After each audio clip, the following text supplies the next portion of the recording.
Oliy va professional ta'lim muassasalariga kirish uchun onlayn ro'yxatdan o'tish. Abituriyentlarni onlayn ro'yxatga olish Bilimni baholash agentligining may.uz.bmb.uz sayti orqali amalga oshiriladi. may.uz.bmb.uz sayti orqali ro'yxatdan o'tish quyidagi tartibda amalga oshiriladi. Dastlab ro'yxatdan o'tish oynasiga abituriyentning pasport seriyasi va raqami, shaxsiy identifikatsiya raqami, telefon raqami, parol, takroriy parol hamda arifmetik ifodaning qiymati kiritilib, shaxsga doir ma'lumotlardan foydalanishga rozilik bildirilgan holda ro'yxatdan o'tish tugmasi bosiladi. Shundan so'ng abituriyentning telefon raqamiga SMS xabar yuboriladi. SMS xabardagi kod dasturga kiritilib, ma'lumotlar tasdiqlanadi. Oliy va professional ta'lim muassasalariga qabul bo'limiga kirib, xizmatdan foydalanish tugmasi bosiladi. Abituriyentning doimiy yashash manzili Ichki ishlar vazirligining manzil axborot tizimidan olinadi. Agar abituriyentning doimiy yashash manzili avtomatik ravishda shakllanmasa, mazkur ma'lumotlar abituriyent tomonidan to'ldiriladi. Tugatgan ta'lim muassasasi oynasidan abituriyent tamomlagan ta'lim muassasasi joylashgan hudud, muassasasi turi va nomi hamda tugatgan yili tanlanib, hujjat seriyasi va raqami yoziladi. Agar abituriyentning tugatgan ta'lim muassasasi dasturda mavjud bo'lmasa, muassasa turidan boshqa o'quv yurti tanlanib, muassasa nomi yozma kiritiladi.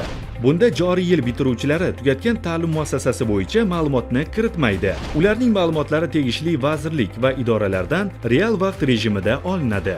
Agar abituriyentda umumta'lim fanlaridan milliy sertifikat mavjud bo'lsa, sertifikatdan foydalanishni tasdiqlashi yoki rad etishi lozim. Agar abituriyentda chet tilidan xalqaro sertifikat mavjud bo'lsa, chet tili sertifikati bo'limiga kirib, sertifikat ma'lumotlari kiritiladi. Chet tilidan milliy sertifikat ma'lumotlari avtomatik ravishda shakllanadi. Abituriyentda boshqa turdagi imtiyozlar mavjud bo'lsa, bu imtiyozlar tegishli vazirlik va idoralardan olingan ma'lumotlar asosida avtomatik to'ldiriladi.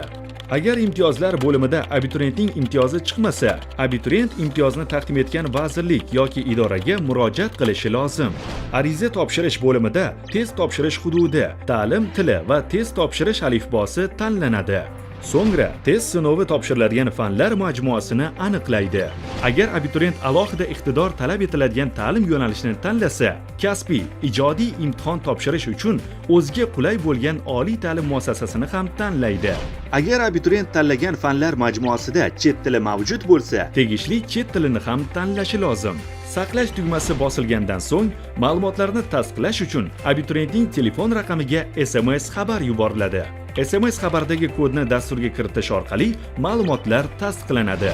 Ma'lumotlar tasdiqlangandan so'ng, abituriyentning qayd varaqasi shakllanadi. Qayd varaqada abituriyentning shaxsiy ma'lumotlari, imtihon ma'lumotlari, imtiyozlari, abituriyentlarga eslatma va abituriyent ro'yxatga olingan vaqt aks etgan bo'ladi. Yuklab olish tugmasi orqali abituriyent qayd varaqasini yuklab olishi mumkin. Abituriyentlar ro'yxatdan o'tish muddati tugagunga qadar o'z ma'lumotlarini o'zgartirishlari va qayd varaqasini qayta yuklab olishlari mumkin. Qayd varaqasida test sinovi uchun to'lovni amalga oshirishi kerak bo'lgan abituriyentlarga invoice hosil bo'ladi.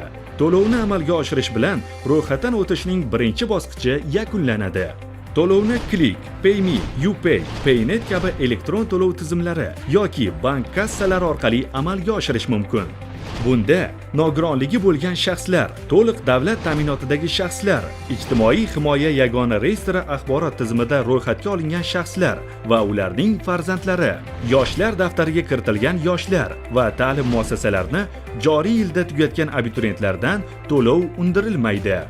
Respublika bo'yicha oliy va professional ta'lim muassasalariga kirish test sinovlari to'liq yakunlangandan so'ng, abituriyentlar 15 kun ichida oliy ta'lim tashkiloti, ta'lim yo'nalishi, ta'lim shakli va tanlov ustuvorligini tanlashi lozim. Sizga test sinovlarda muvaffaqiyat tilaymiz.